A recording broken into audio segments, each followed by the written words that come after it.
Alright, what is good, ladies and gentlemen? It is the Master Reviewer back again with another review, and today we are doing a review for Ninjago Season 3 Rebooted. I just immediately, like less than 10 minutes ago, I finished watching the season, and so this is a fresh review. I mean, I didn't watch the entire season today. I watched it mostly over the course of, I think I started it last week, and then I finished it just now. So, yeah, this is pretty fresh in my mind, so we are going to be getting into it. Let's just start off, shall we, with the intro, where, as usual, the intros I don't give a score to, but if there's a noteworthy intro, I do want to mention it. So I do like all the intros for Ninjago up until a certain season are fantastic, and I do think that's another great one. It is the first time, I think, where they're actually, up until this point, you had the classic Ninjago intro of all the ninja together, and it would show them off doing their little, like, it would have the sequences of showing each individual ninja, and then showing off like maybe their powers or something, whatever suits they're wearing or the gis for the season. But this is the first season where they're kind of like mixing it up a little, where they are adding some extra visuals that are kind of related to the season itself. This season's theme being robotics and stuff, and very much the entire season has a very futuristic neo feel to the whole thing. And so I think that the intro did a good job of encapsulating that.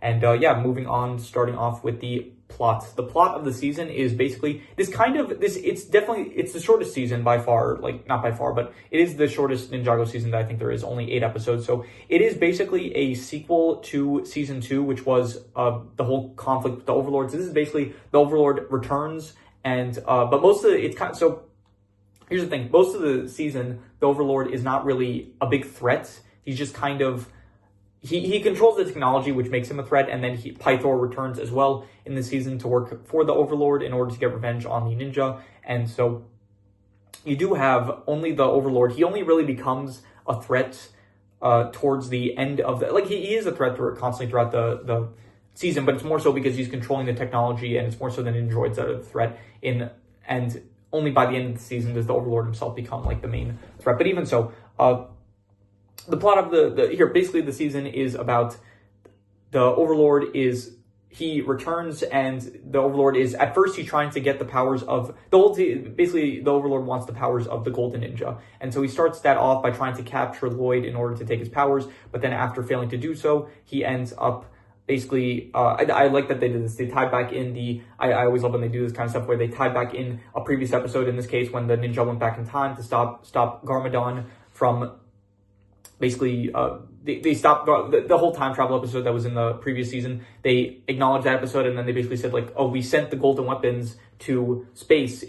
That's where we sent the golden weapons to space. So then the Overlord, which is actually surprising, where I wonder now, how would the Overlord have known about that, unless he, I mean, I guess the Overlord was kind of like using Garmadon the entire time as a puppet, but it is interesting how he, like, I feel like he technically shouldn't have known about that, but whatever. We'll get to that actually a bit later. So the Overlord ends up going to the comet that the ninja sent the golden weapons to, and he uses the golden weapons in order to create the golden armor, and then he uses the golden armor to basically take over Ninjago City. And I'm kind of going all over the place with this. I skipped over a bunch of stuff that was in the start. Like, there's also the Digiverse episode where the ninja go into the Digiverse in order to stop the digital version of the Overlord, but then the Overlord was able to get a physical body just before they managed to defeat him in the Digiverse. Yeah, anyway, I'll skip to the end. The end of the season, it basically is that the Overlord, now he has his golden armor and stuff. He's taking over Ninjago City. I'll say this, it's definitely not as, it's very different from how it went down in season 2, where season 2 had felt very, very threatening, the Overlord, where it's like all the skies of Ninjago, they went black. In this season, it's more so that just he controls buildings, and so he's able to like raise the buildings and create like a fortress, kind of like all of Ninjago City kind of becomes his domain, which I guess is cool. Like, it's definitely still threatening, I would say, but it didn't feel as intimidating as it was at the end of season 2. But yeah, and then the season ends up, spoilers, I guess, for anyone that, I mean, at this point, if you're watching this video, I feel like you've probably seen the show already, but spoilers anyway I guess, because at the time this would have been a big spoiler, but Zane ends up sacrificing himself in order to defeat the Overlord, and then, yeah, that is how the season ends. So overall, the plot of the season, I'm going to say the plot is, it's between good and pretty good. I'm going to say it's good, honestly. Out of all the seasons, this one is, I still enjoy it, but it does feel a bit, I don't know. I think maybe it might be the runtime. Like maybe it is the fact that it's only 8 episodes, so it does feel like it feels a bit rushed. And yeah, I don't know. I also have the problem where I had in the last season where it does feel like some stuff just kind of comes out of nowhere. Specifically in this case, this season specifically, it's like the final. I said in the last season, like, okay, the way that Lloyd defeats the Golden Master, it's like nothing really changed in the one day between when he lost to Garmadon in his, I guess, Overlord form, where before he turns into dragon, like nothing really happened between that day and the next day where Lloyd manages to concentrate the powers of the Golden Master into himself, and then he manages to defeat the Overlord. So like my critique of that season was like, okay, there's no reason for him to suddenly be able to do this. And in a similar vein, Zane just happens to have the power to defeat the Overlord. Like at the end, he is able to withstand holding the golden armor, which they've established up to this point that if you try to do that, then you will basically disintegrate yourself. It's basically like holding all of the golden weapons at once, which up until this point only Garmadon has been able to do. So Zane, I guess Zane being an Ninjoid, like I guess he could. I mean, they showed Ninjoids like touching the gold from that the golden armor was made out of, and then they just got disintegrated. So I feel like there's no logical reason why this should work all of a sudden. And the fact that like Zane, the only thing he does is like use his ice elemental powers, and so to I guess defeat the Overlord. But let me get one thing straight. It is the best scene in the entire season. In fact, it is one of the best scenes in all of Ninjago. The whole like Zane sacrifice. It is every time I rewatch it, I still get goosebumps to this day. And I'm just gonna say now, right now, I'm ranking it right now. It is still it's the best thing about this season. It's the final like sacrifice of Zane. It is great and I love it. I'm giving it an 8.5. Amazing. I think back in the day I would have maybe given it a 9 to a 9.5, but just like what I mentioned about how like logically it doesn't really make sense when you think about it. That's just kind of bringing it down slightly. It's still amazing. It's still an 8.5. It's still my favorite thing about the season. But yeah, so anyway, so I said the plot I would give a 6.5. It's still a good plot. It's still fun to watch. I think moving forward, probably the plots for the seasons get a bit more interesting, and I think they logically make from. Okay, I say that, but then I thought that season 2 and season 3 probably made more logical sense from what I remember. But so we'll see. Maybe in all the seasons moving forward, I'll just notice a bunch more stuff that doesn't really make any sense. But yeah, anyway, the characters. You still have the main cast of Ninja. Everyone is still good. You have. I'll say this, I don't really like there's the whole Jay and Cole thing, which starts up in the season where Jay and Cole, they have this rivalry because one of the love machines love fortune machines told Nia that she was supposed to be with Cole. So I didn't really, it wasn't, like, at first it could have been fine for, like, one episode, but then they stretch it out, and at some point, they even bring it into the next season, which, I guess it's fine the next season, because it's, like, it does cause them to confront each other and, like, confront their feelings towards each other, I guess, like, in terms of, their friendship. So I don't mind it like next season, but I don't know. It feels like it's going on too long. And honestly, like Cole up until this point has never showed any interest in Nia, nor has Nia showed really any interest in Cole. So it feels like something out of nowhere just to kind of create tension between them. And I don't really care for it too much. So yeah. Besides that, Kai had like one episode in the season where he was like the highlight, the Arcturus episode. And so that was cool with him. That was nice that he got like some time to shine. Lloyd, he is coming off of just defeating the Overlord in the last season. He feels very mature this season, like compared to what he was, where even they, specifically towards like the end where they're in space, Lloyd is saying like how he's kind of getting embarrassed by Jay for doing all of the Prince Donegan space kind of Star Wars thing. And Lloyd is being the grown-up one in the situation. So Lloyd definitely but it does still feel like he's like trying to grow, where he feels like, oh, why can't I just use my golden powers in order to solve my problems? And then Garmadon basically tells him, no, that's not the right way to do things. You need to learn how to not rely on your golden powers because there are situations where you might not have it. And so I do think that Lloyd has a pretty good arc this season, I'll say. Besides them, who else is there? Let's see. Zane. Zane is I guess he's the poster ninja of the season. And I'll say this. I feel like most seasons that have a poster ninja, it never really feels too much like they're really the star, I'll say. Like, what has it been so far? So far, you had season one where I'd say the poster ninja was Kai. Season 2, where it's probably Lloyd. I guess Lloyd kind of feels like the poster ninja of season 2. Season 3, Zane. Like, it still feels like, I don't know, it feels like towards the end, I guess. And it does feel like Zane kind of has a special place, I guess, in the season, which is why he's the poster ninja. But it still feels like the spotlight is shared equally across most of the other characters, I'll say. So, but Zane is still great, like, especially, like I said, the final scene where he actually sacrifices himself in order to defeat the Overlord is amazing. I love it. And yeah, moving on from there, let's see who else. Sensei Wu in this, as usual, doing his thing. I don't really have much to comment on it. Sensei Garmadon, Garmadon is now in the fold where he is no longer evil, so it is interesting to see him interact with his brother as well as Lloyd and the rest of the ninja. And I do think that, he's a nice addition to the cast, kind of providing a different, contrary perspective to some things compared to Wu, where Wu is he has a lot of faith on the ninja, where Garmadon is saying, like, they shouldn't be taking such big risks and stuff. Like, that's kind of towards the end. It doesn't really go anywhere, but it's still, interesting to have when Wu and Garmadon are bickering, I guess, about not really bickering, but, they're disagreeing on stuff. The big highlight, I guess, the addition of this season would be Pixel. Pixel, the new cast member of the ninja, who is the love interest of Zane, as well as, I guess, she's kind of, I don't want to say she's taking up Nia's place as, like, the tech person, but she's like a new kind of tech person that is helping out with a lot of the tech aspects of the ninja. So I think she's a good addition. I like Pixel.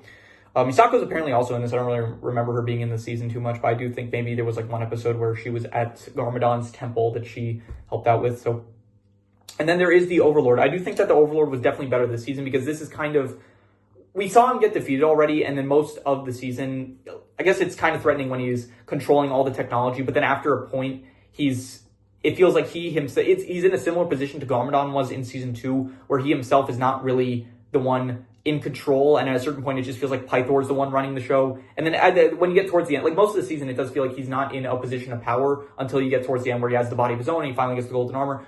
At that point, it does feel like, okay, he's like the one in charge here. So, it does feel a bit like, we did just see him get defeated in the last season, and now it's like immediately we're bringing him back. So there is a bit of a sense of, we're just kind of replaying the hits again. So yeah, I would say that's, it's good that they didn't do this. Like, I know that they bring him back later on, and I think probably I'll have my critiques when we get to those seasons. But yeah, I'd still say he's a good threatening villain, especially towards the end, like in the last episode, I would say, once he actually gets his golden armor and he is starting to take over Ninjago. I do wish they kind of spent a bit more time on that, where I think they only have I don't remember if it was I just watched the episode like half an hour ago by now, so I don't remember if it was like the full final episode where he takes over the city, but maybe if but to be fair, also, I guess in season 2, they also had like one episode devoted to him taking over the city. But like I said, in season 2, I kind of like the takeover a bit more, just felt a bit more threatening. So anyway, so any supporting characters I should mention? There's Cyrus Borg. He's good. I don't really have any thoughts to say. I didn't mention up until this point Dareth. I forgot in the last video to speak about Dareth. Dareth is fun. He's cool. I like Dareth. He's always he's meant to be the source of comedy, like the comedic. What's the word? I don't know. He's meant to be the comedic relief. Yeah, that's the word. So I like Dareth. He's cool.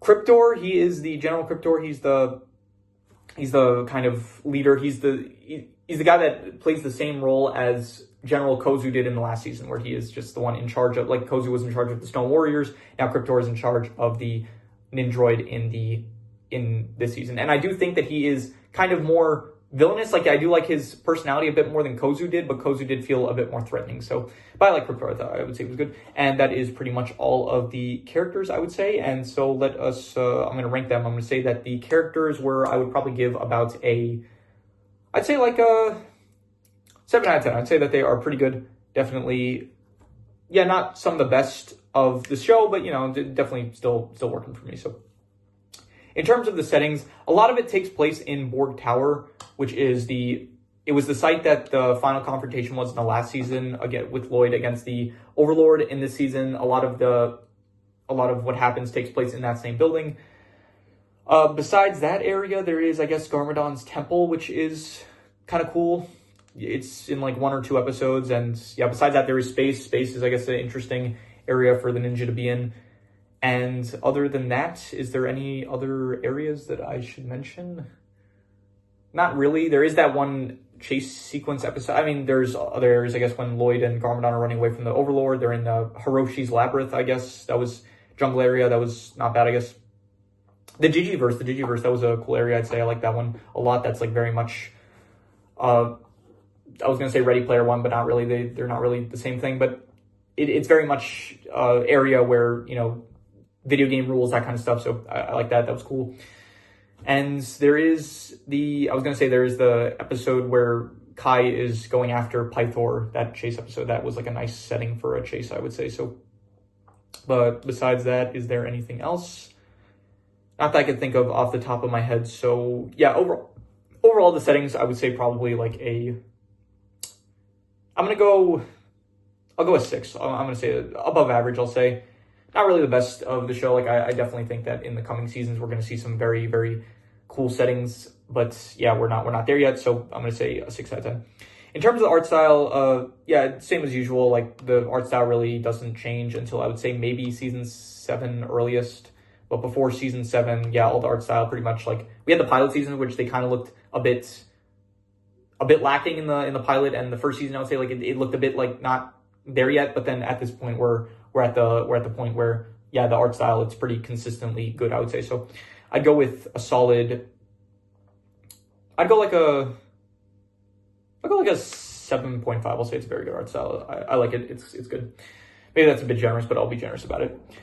The action this season. So there are no real elemental weapons. Like, what you do have is the I forgot what they're called. What are they called actually? It's the something blades. The Ninjago season 3 weapons. Let me see here. The weapons are called I forgot what they're called. What are they called? Ninjago Rebooted? Yeah, I did season 3, but it didn't give me an answer. Rebooted weapons? They're not techno blades. Yeah, techno blades. So the techno blades, I think they're cool. Kind of, I like the design. The design, out of all the weapons that there are, they have some of the coolest designs, like very unique, I would say, compared to some of the other weapons that there are in the show. I will say that they are a bit. First of all, there's no difference really between each individual one for the ninja. Like, all of them basically have the same ability, which is just hack different pieces of technology. There is like specifically Cole's, which has a kind of a chain design to it, which I guess is cool. But yeah, honestly, there's not really much of a difference between the weapons, and they don't really utilize it to the fullest aspect that I would have liked. They use it one time kind of to create their own vehicles for the season. Like, Kai gets the jet, Zane gets his own flying vehicle, Jay gets his road thing, his car, and then Cole gets the mech. And I think there's one point where Zane uses his Technoblade in order to hack Pixel so that she is no longer controlled by the Overlord. And then they use the Technoblades to defeat the not the Golden Master. I mean, I guess he's not really the Golden Master at that point, but the Overlord in the Digiverse. So it does feel a bit underwhelming that like they don't really use it that much. And yeah, besides that, I do like the action. I think that when they're fighting the Ninjoid, it's kind of cool. I like the scene where they are breaking into the area to shut off all of the technology in Ninjago. They're trying to shut off the power to the city in order to stop the Overlord from controlling like all the technology, basically. So I did like the fight scenes in that episode. That was pretty cool, I would say. There is some action in space, which I guess is kind of cool as well.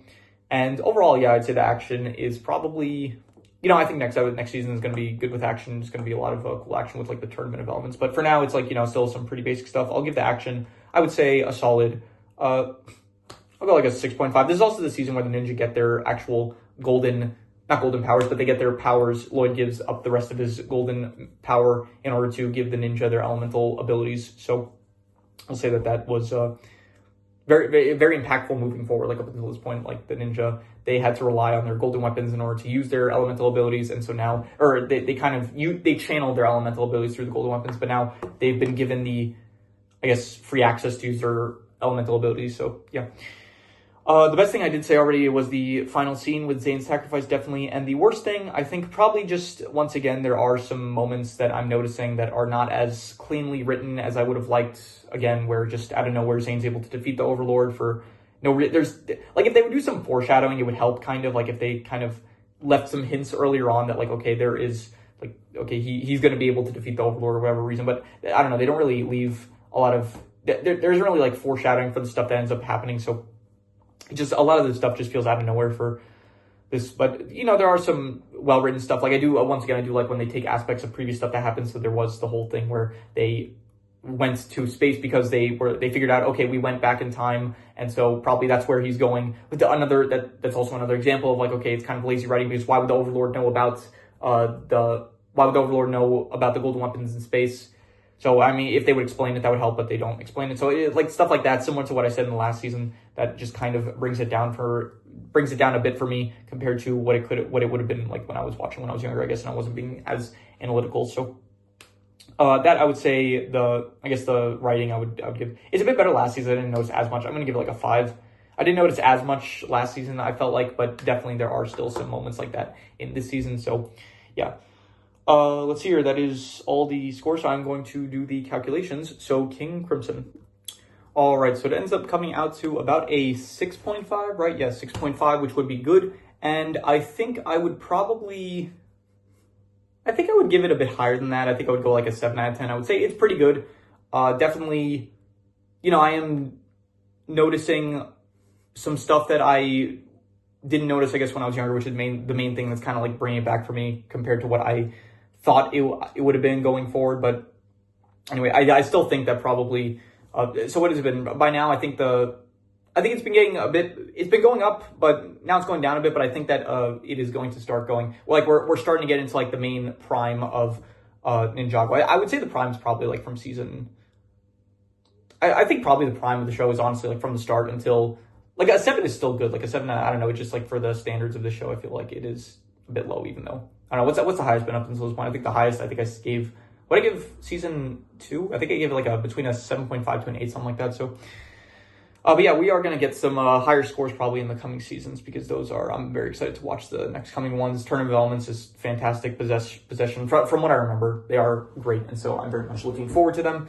Skybound, Hands of Time, a lot of good stuff coming up. So, yeah, but that is pretty much all there is to it. So if you have any recommendations, any shows, movies, video game stories, anime, web series, anything that you want me to review, leave it in the comments and I will maybe possibly check it out. But with that said, that is pretty much all there is to it. So let's leave it at that.